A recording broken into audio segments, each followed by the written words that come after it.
The President, Nana Akufo-Addo, has called on ECOWAS countries to pool resources to improve the living conditions of their people.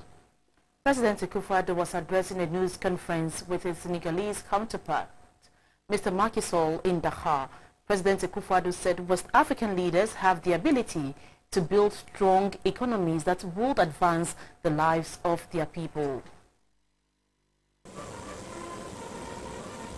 President Akufo-Addo's arrival in the Senegalese capital Dakar signals the commencement of his second phase of his visit to ECOWAS countries to introduce himself as the leader of Ghana and affirm his commitment to the ideals underpinning ECOWAS. Senegal is rich in minerals, especially phosphates and iron ore. The former French colony's economy is driven by mining, fisheries, construction, and rich musical culture. Senegal is famous across Africa for the quality of its jewelry.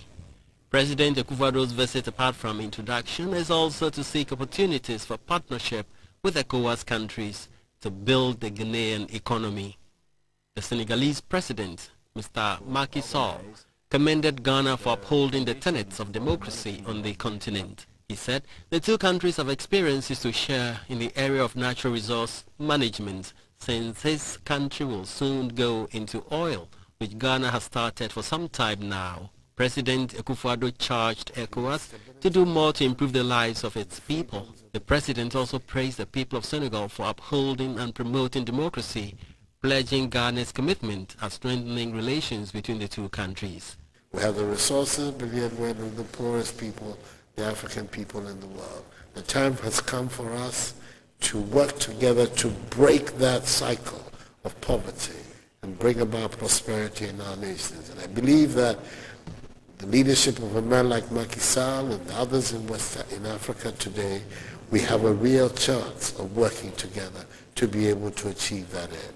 That's why I'm particularly keen to put at his disposal and the disposal of the Senegalese state such experiences that we've had already with the development of our petroleum and gas resources. Already we've had some good and bad experiences. And if we can share those experiences with you who are about to enter this field, it will strengthen your hand in negotiating with the great, powerful petroleum companies that are such a dominant feature of the petroleum industry of the world. It's important that we continue to coalesce and work together. President Akufo-Addo touched on the protocol of free movement of persons and spoke about the mutiny in Côte d'Ivoire's army. Obviously, the events in Côte d'Ivoire are very disturbing. The measures that are being taken are both at the level of ECOWAS. You've already heard the declaration, the statement that has been made by the chairperson of the authority, Her Excellency Ellen Johnson Sirleaf, the president of Liberia and the current chair of ECOWAS, about the concern that ECOWAS has about what is taking place. Côte d'Ivoire is an extremely important member of our community, and the image, unfortunately for us, when something happens in one part of our region, it affects the image of our region completely. So people outside will think, oh, it's West Africa. They don't say it's Côte d'Ivoire, Senegal, they say it's West Africa. So the issue of peace and security in our various regions are matters of great moment for all of us.